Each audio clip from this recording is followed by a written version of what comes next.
Friday, the 24th day of May 2013. Hope you had a fabulous day. Looking forward to your weekend. This is KTN Prime. My name is James Smart. First, the highlights.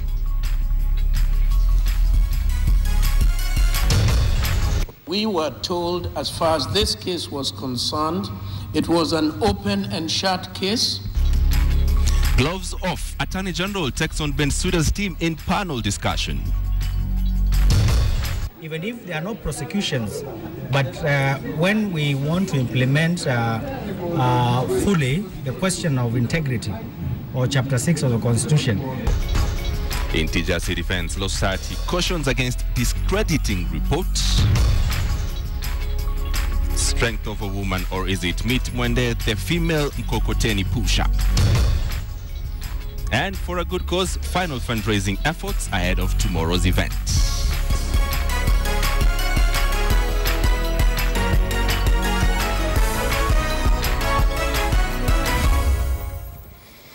All right, good evening once again. Welcome to KTN Prime. Now, this strained relationship between Kenya and the International Criminal Court continued to manifest even as the push for African countries to pull out of the court intensified. Kenya's cooperation with the ICC was the flashpoint at a panel discussion between Attorney General Githu Muigai and officials from ICC Prosecution Office at Strathmore University. And as Sam Ogina reports, while the prosecution maintains the government is not fully cooperating, the AG says it's on an attempt to cover up a weak case. Kenya has waged a protracted battle with the ICC prosecutions over cooperation with the Hague-based court. Attorney General Professor Githu Muigai, angered by ICC Chief Prosecutor Fatou Bensouda's incessant claims that Kenya was withholding crucial evidence. Githu claims the prosecution was seeking a scapegoat in its weak case. An argument that now says the Kenya government is sitting on the main evidence we need to get on with the case either says this case was never ready from the beginning, or this case ought never to have been brought from the beginning. Saying the country is fully cooperating with the War Crimes Court, the AG indicated that Kenya has complied with nearly all the prosecution's requests, and the pending requests are Bensouda's failure. Requests for financial statements of the accused and police statements remain pending. How many requests? 37 in our count. How many have we complied with? 35. How many are outstanding? 2. Why are they outstanding? Go to court and let the court tell us to do what you are saying you will do. They did not go to court. What they did was they continued going to meetings, seminars, workshops, calling Kenyan media to Geneva and to The Hague, and giving interviews saying there is no cooperation.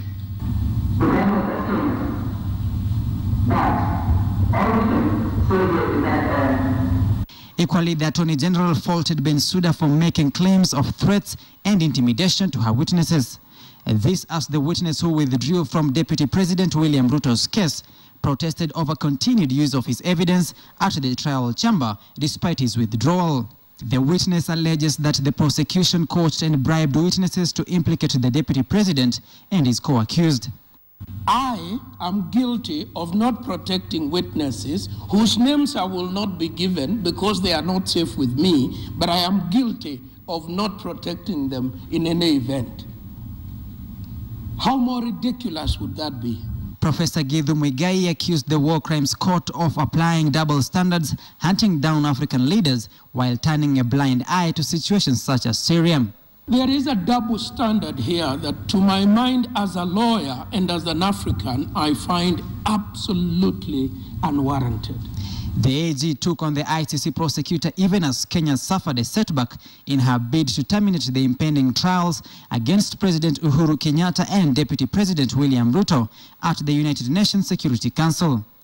European nations and the United States rejected Kenya's application to terminate the cases. Rwanda, China, Russia, and Azerbaijan, Morocco, and Pakistan supported the termination motion. Kenya had petitioned the UN to terminate the cases, claiming they could jeopardize the country's security. Sam Ogina, KTN, Nairobi. All right, that so leads us to a big question, and tonight we ask you, do you support the termination of the Kenyan ICC cases at The Hague? Do you support the termination of the Kenyan ICC cases at The Hague? Send us yes or no responses with a brief comment to the number 8040, and I'll sample your views during this live newscast and give you the poll results at the end of this bulletin.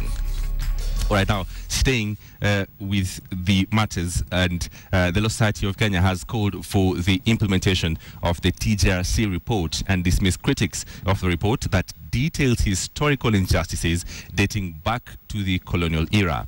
The report has been condemned as a collection of rumors by a section of those who have been adversely mentioned. KTN's Fred Omolo brings us the latest reactions to the TJRC report. The Law Society's chair chose the lakeside city to wade into the contentious topic of the week, the TJRC report. The Commission's own boss, Bethwell Kiplagat, has expressed his reservations with the dossier after he was also adversely mentioned in it. But this, Mutua says, should not be used to discredit the report. When we want to look at historical injustices in the country from 1963 to 2008, this is where we go and find it. This will help us, even if there are no prosecutions, but when we want to implement fully the question of integrity or Chapter 6 of the Constitution, then whether it's a parliamentary committee, whether it is general public, they may have reference to that report. The report will soon head to the National Assembly for discussion and subsequently ratified or shot down. Parliament must not play the Russian roulette with this report like they did with the local tribunal bill. When they rejected the local tribunal and made the country end up where we are today. It is important that Parliament, when they receive that particular report, they must debate it with a sensitivity that the issues that have been mentioned in the report touches each and every 40 million of us. At the same time, the LSK chair dispelled rumors that his society would take action against the Supreme Court for delivering a judgment on the hotly disputed presidential election that it has subsequently amended due to errors. All we could do, because you see in the Supreme Court, once it has rendered as a decision, you cannot appeal again, as that decision is final. All we could do is to be able to comment, and if possible, once we've done our workshop, which I've mentioned, we'll be able to critique the judgment and then do our position to the Supreme Court. Mutua was in Kisumu for a legal education exercise targeting lawyers in the city and its surroundings. From Kisumu City, I am Fred Omulo. All right, now to land matters, and over 100,000 squatters in the disputed Waitiki land in Mombasa had reasons to rejoice today after a government promised that they would be issued with title deeds within 30 days. Lands Cabinet Secretary Charity Ngilu, who visited the area in Likoni, also assured the squatters that no demolitions would take place as the adjudication continues.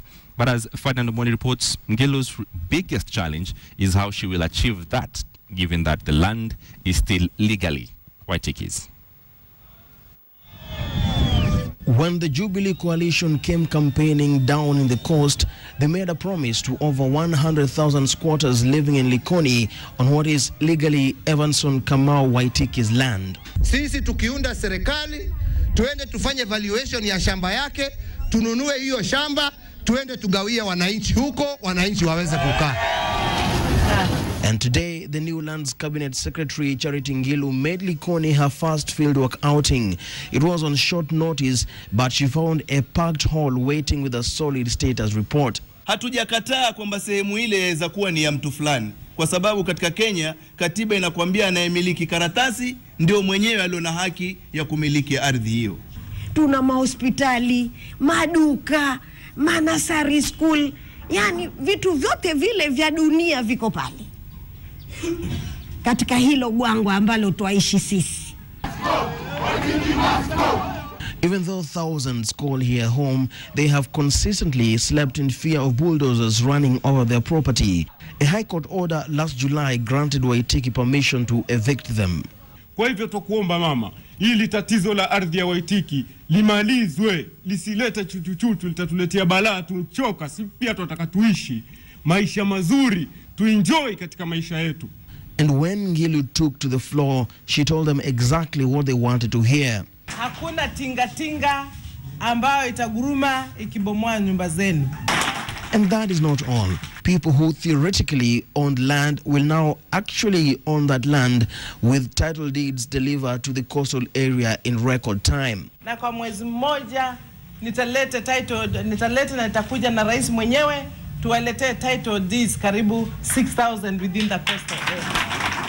However, the thorny issue remains how the government intends to acquire the land from Waitiki, who legally remains the rightful owner. While President Uhuru said on the campaign trail that Waitiki would be compensated, Ngilu remained non-committal on her strategy. I'm going to ensure that we settle it well between us and the people and the government and the Waitiki. Ngilu's assurances today will no doubt be music to the ears of thousands of residents who dwell here, who have no doubt been having sleepless nights over what might be. But now it is the turn of Ngilu herself to have sleepless nights as she mulls over how she intends to implement the promises she made. Ferdinand Omondi, KTN at the Waitiki land, Likoni, Mombasa. All right, now as the country awaits the vetting of the final 2 cabinet nominees announced yesterday, 2 other state officers were today grilled ahead of the appointment. They are Deputy Chief Justice nominee Kalpana Rawal and Secretary to the Cabinet nominee Francis Kimemia. And as Rawal admitted one mistake in her past rulings, Kimemia dismissed allegations of biasness and favoritism in the execution of his duties. Sophia Wanuna has that report. 3 months after she was nominated for the position of Deputy Chief Justice, Lady Justice Kalpana Rawal was today grilled by the Parliamentary Justice and Legal Affairs Committee. She was put on the spot over high-profile cases she has presided, including the cases on the murder of Robert Ouko and Crispin Bai, as well as the chopper crash that killed George Saitoti and 5 others. In all these cases, which in some way passed through your hand, there has been a lot of heat, no light. Hence the question the committee is asking is whether indeed you are, as some people deem, a gatekeeper for the executive. As a matter of fact, I will emphatically deny that I am a gatekeeper. Emphatically deny. Because in that I'm telling you with my pure conscience. Rawal admitted to having made a mistake in one of her rulings where she backdated the sentencing to the date of the offense. I made a mistake of calculating or giving for the sentencing. At the same time, the Secretary to the Cabinet nominee Francis Kimemia faced the Departmental Committee on Administration and National Security. He was put to task over which position was senior to the other between governors and county commissioners. This is what the President has guided, that we communicate this and we shall be, so that there is no confusion whatsoever. But in terms of the last person to speak, it should be the governor. It should be the governor. As I said, this is a popularly elected person in the county. When asked what he felt about the ranking of MPs by the SRC, it could raise a lot of temperatures. But I think what I can say for now is that I think we need to conduct a fresh look at the workload of an MP. Kimemia dismissed allegations of bias and favoritism in the discharge of his duties. He also said he was cleared by the IEBC and DPP's office over accusations that he had asked the provincial administration to campaign for Jubilee coalition in the lead-up to the March 4th election. The 2 committees will submit their report on the suitability or otherwise to the National Assembly for approval. If they sail through, President Uhuru Kenyatta will officially appoint them. Sophia Wanuna, KTN. All right, in your weekly TV crime series Case Files, we go back 4 years and bring you a story of a taxi drivers killed in the dead of the night by rogue policemen. The government that put up a spirited campaign that 7 taxi drivers were gangsters and were armed with guns gave into public pressure and prosecuted them. Here's a preview of Case Files coming up after this bulletin.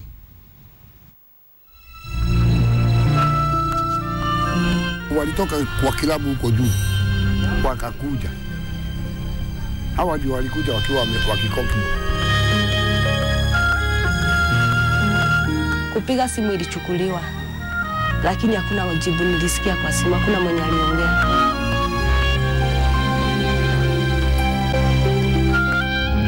akaniekelea kwa kichwa, akaniambia si unafahamu kenye kiliua bwana yako, tunataka utupatie hizo dokumenti zenye unadanga nazo kotini. The intention was clearly to take out the persons who they deemed to have had the audacity to defy them.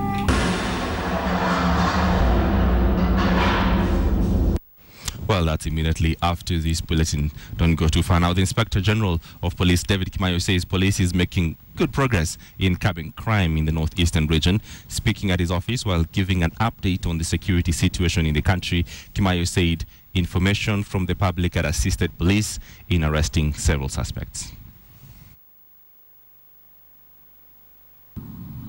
It's very unfortunate that just the day before yesterday, there was an incident where 2 people lost life, and the officers on the ground are pursuing them. There are some leads of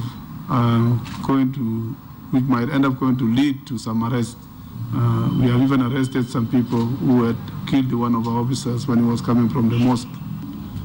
We sent some officers to mount an operation, and it has actually been relatively good that the number of arrests were made, specific arrests of even the prime suspects, and also additional number of arrests that were made of almost 500 people that were arrested in various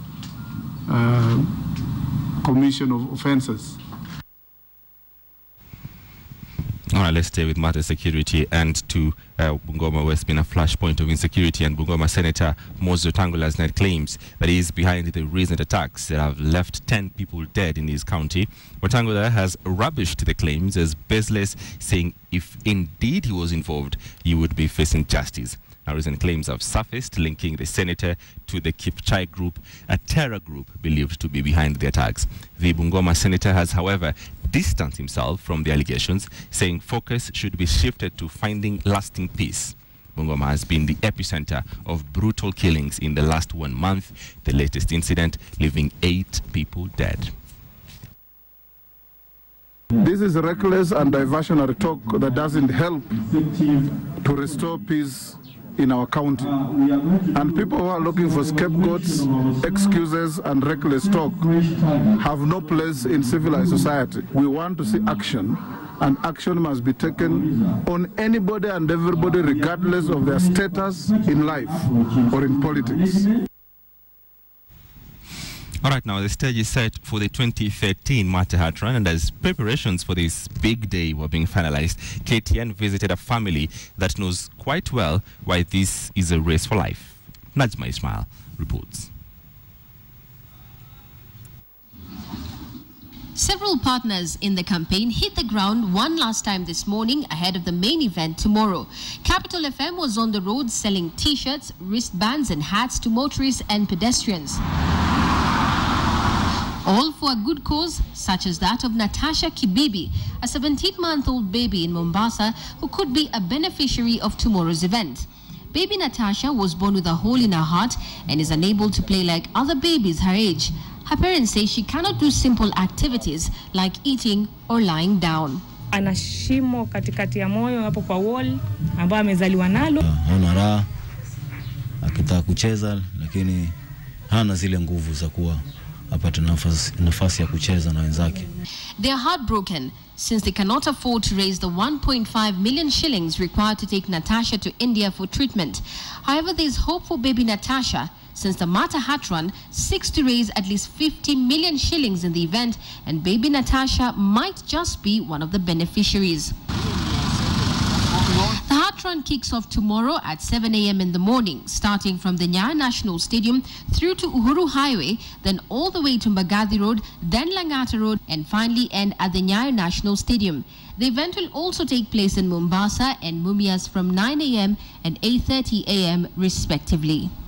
It is for babies like Natasha that the Mata Hospital, the Standard Group, and other stakeholders organize and sponsor these noble events so that these children can have a normal life. Najma Ismail, KTN Prime. All right, just today, the Attorney General exchanged harsh words to Bensouda's team, the ICC prosecution team, accusing them of having a weak case And on a reminder of a big question asking you, do you support the termination of the Kenyan ICC cases at The Hague? Do you support the termination of the Kenyan cases at The Hague? Send us your yes or no responses with brief comments to the number 8040, and I'll sample your views during this live newscast and give you that full results at the end of this bulletin. I have plenty more. Don't go too far. When I come back. Ahead on the business bulletin, I will be telling you why the Public Procurement Oversight Authority is calling for an overhaul of the country's procurement process in a bid to rid it of corruption. Also, there is new management at EcoBank, with Mr. Human Kasi being named the new managing director. I have the details when we return.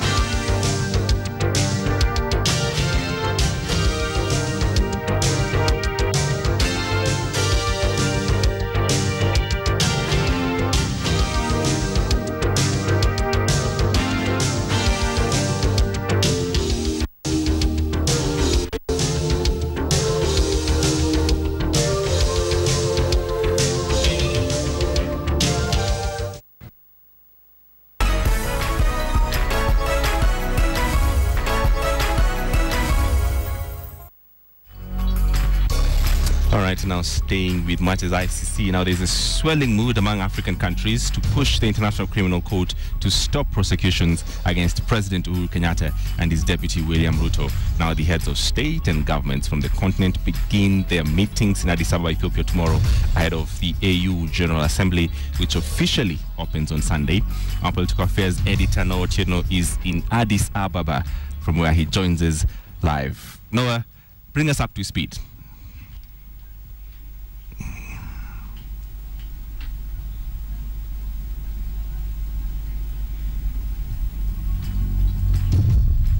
Thank you very much from up there in Nairobi. Good evening.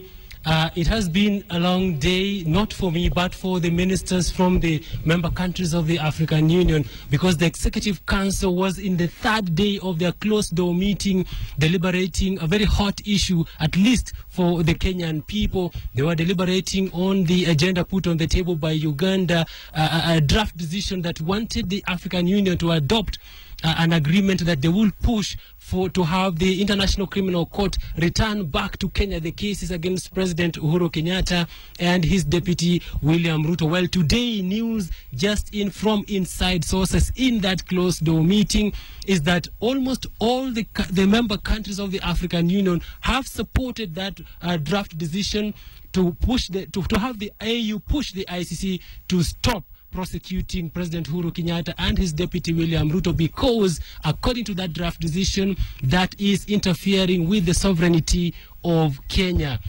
They say that Kenya can't deal with its own problems, and therefore this decision will be presented to the African heads of state and governments, who are beginning their General Assembly on Sunday and concluding on Monday. By tradition, most of the decisions of the Executive Council of the African Union are endorsed by the General Assembly as is, because the real debate, the real talk, the real negotiations on these issues are done within the Executive Council. So we expect that this decision of the Executive Council will be adopted by the President and the Prime Ministers, heads of states and governments of the African countries who are members of the African Union. Well, the detailed story about this is coming to you later inside this bulletin.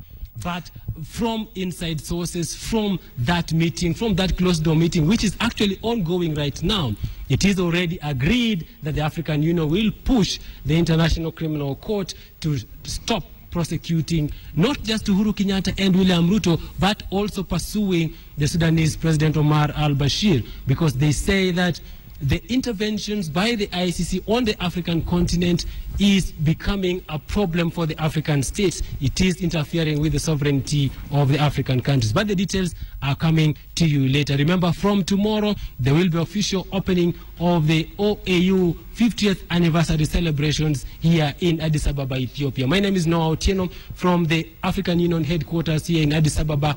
Back to you in the studio for now. All right, a very own note. They are reporting with a lot of zeal and passion from Addis Ababa. Hope he keeps it until Monday. Now, one person died earlier this morning along Mombasa Road following a grisly road accident that saw a car roll several times before catching fire. The accident occurred at the General Motors Bridge just days after another accident at the same spot left several people injured. According to eyewitnesses, the car burst into flames immediately. It hit the ground, giving the driver no time to escape. Efforts to put out the fire were futile as the night guards around the area who rushed to the scene were ill-equipped. As a result, the driver was burnt beyond recognition. Motorists who use the road regularly have expressed concern over the high number of accidents that occur at this spot, blaming them on the lack of guardrails at the bridge. Daraja hata jana kungana gari ingine ilikuwa imeanguka. So ni kitu tumezoea na hatuoni hatua inachukuliwa.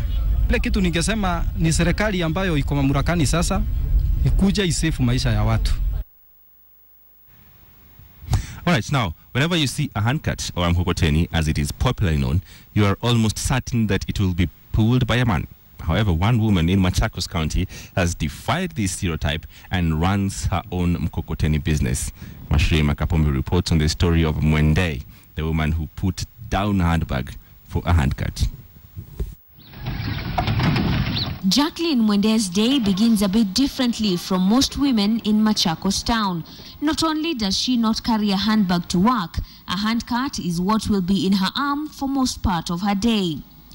Mwende has been in the business of transporting water using a handcart for 6 years now, and although those who know her line of work are proud of her, she says it wasn't as easy in the beginning.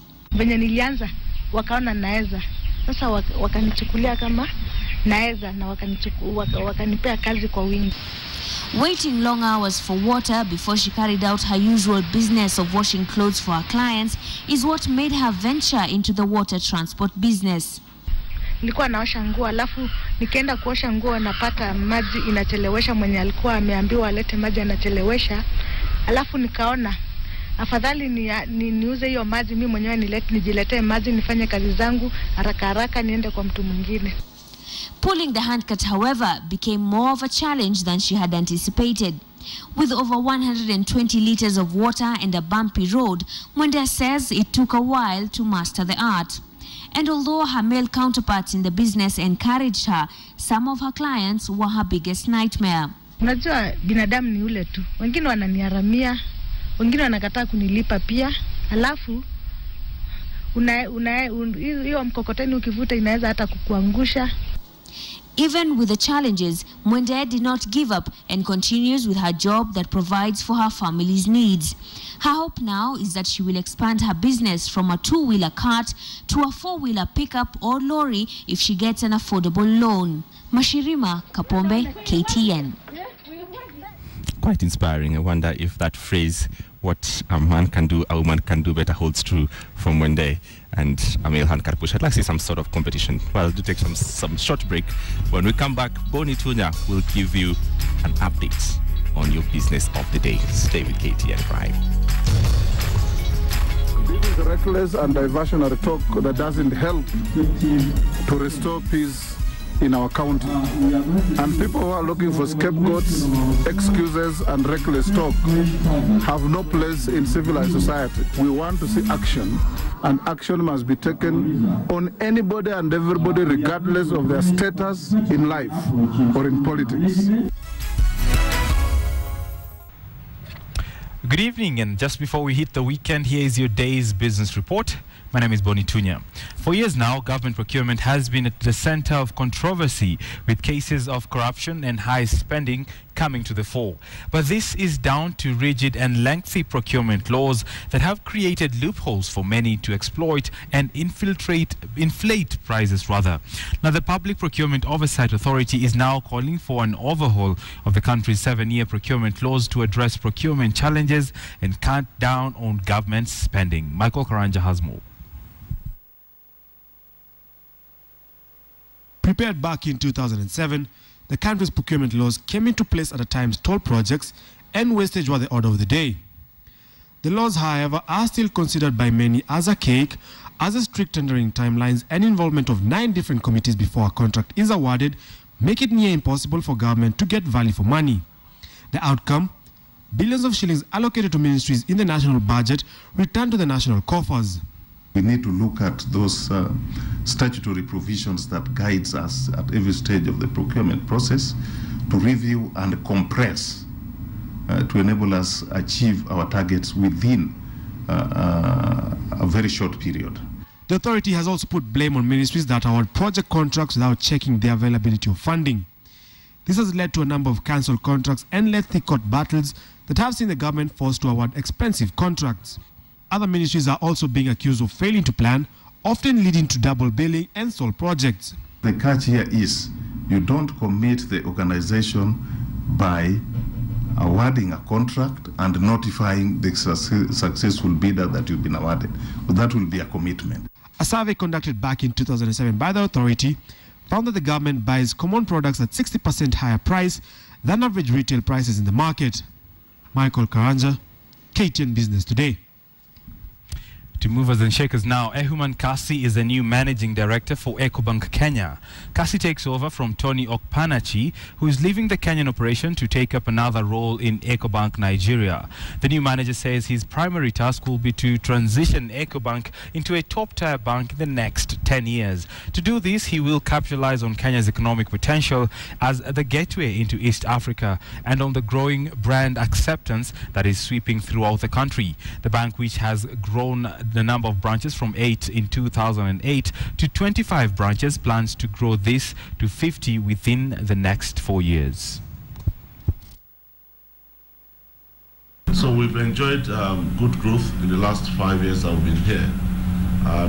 We've introduced a lot of new products into the market, and we thank our customers and the members of the press for the support the brand has enjoyed over the years.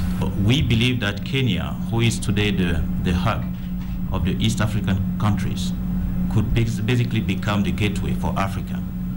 As such, and as EcoBank, as a Pan-African bank, we really want to bring Africa to Kenya and help Kenya actually in this venture of actually taking over the whole of Africa. Knowledge about medical insurance across the country remains limited, as many Kenyans still consider insurance a luxury, especially given that healthcare in Kenya is perceived as costly for the average Kenyan.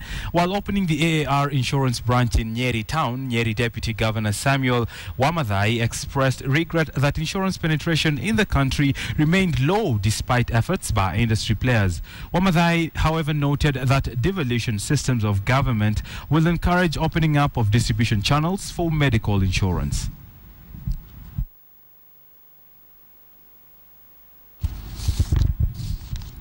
And very quickly, Kenya's trade and economic potential has been held hostage for many years by the state of the country's infrastructure. Coupled with the country's complicated customs requirement and the proliferation of counterfeit goods, the inscrutable road and rail system that have increased the cost of goods beyond not just within the country's borders, but onwards to Rwanda and Burundi. But that might not be the case, as change is coming thanks to an initiative from Trademark East Africa. Adelaide Jangole has more. Trademark East Africa is working on an initiative that will increase the value of trade throughout East Africa by streamlining both port and border operations. For starters, the organization is giving Kenya Ports Authority a 4.7 billion shilling facelift to increase capacity and improve the ship-to-shore interface. The body has also purchased equipment worth 63 million shillings for the Kenya Bureau of Standards that will be used to test the materials coming into the country and ensure they meet quality standards. It is able to do almost all organometallic compounds in a very short time. Trademark East Africa is also working with authorities from all the East African partner states to harmonize customs standards across the region, which will eliminate non-tariff barriers. A new law which actually makes the framework, the existing framework, into a more credible work. So it includes the possibility of sanctions for countries that do not eliminate or which create new NTBs. These efforts will lead to increased trade as the cost of business is reduced. We estimate those results are worth around $17 billion for the private sector in East Africa in terms of reduced costs. But the biggest beneficiaries will be the region's consumers, who will see their purchasing powers increase as rising efficiency reduces the cost of goods. Adelaide Changole, KTN Business Today.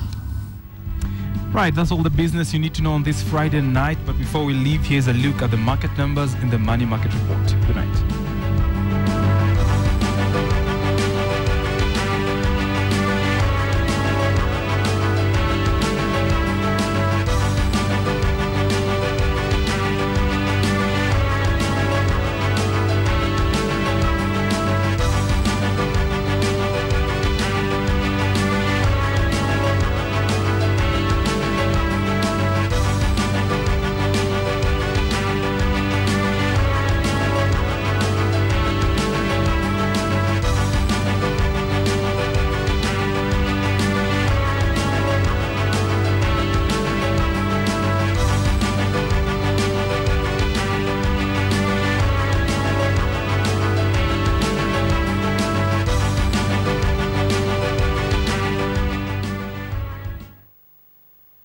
KTN Business Today.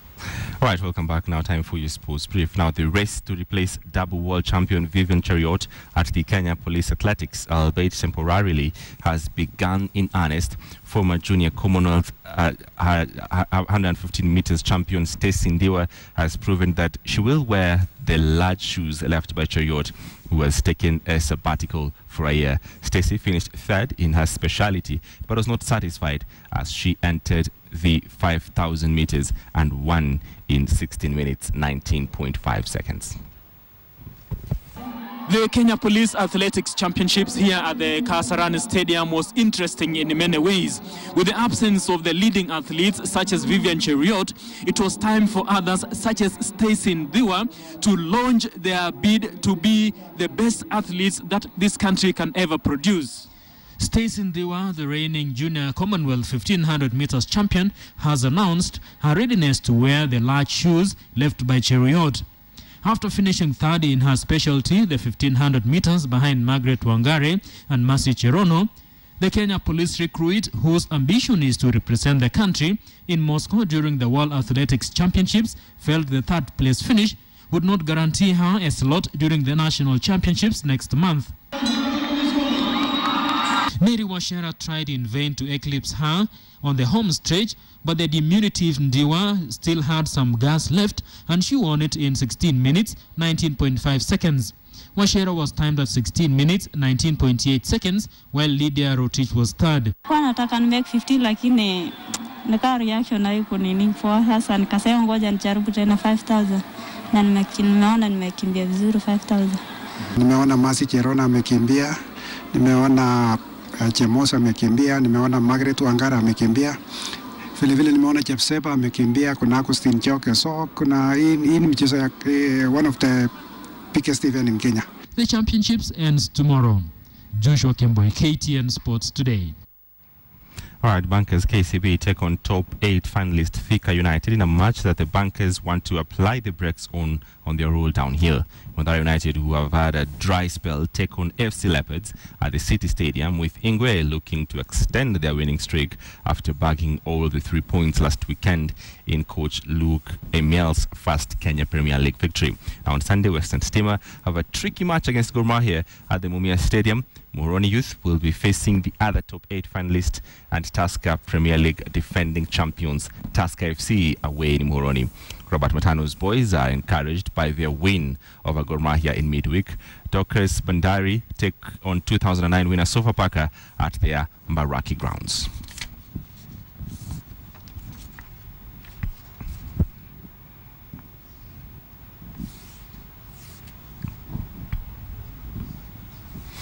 All right, now the semi-finalists of the 11th Bamburi Rugby Super Series takes place tomorrow at the RFUA grounds in Nairobi and the Kiandondo Rugby grounds in Kampala, Uganda. Top Fry Ndovu play the UAP Papa at the RFUA in Nairobi, while Rwenzori plays host to Bolore Nyumbu in Kampala in the other semi-final. Ndovu qualified for the semis in the Bamburi Rugby Super Series with a 2-1 record to top Pool B with 12 points. They beat Mamba 67-3 to clinch the semi-final berth. They have good players that will have to be put on check by their opponents Martin Muita, Lawrence Buyachi, Godfrey Mbea, Michael Kombe, UAP Papa qualified second from Pool A after beating Mumias Sugar Kiboko 53-0 in Nairobi. Nyumbu qualified for the semis after topping Pool A with 14 points. They take on Rwenzori, who have Joseph Aredo and Chris Lubanga amongst their star players.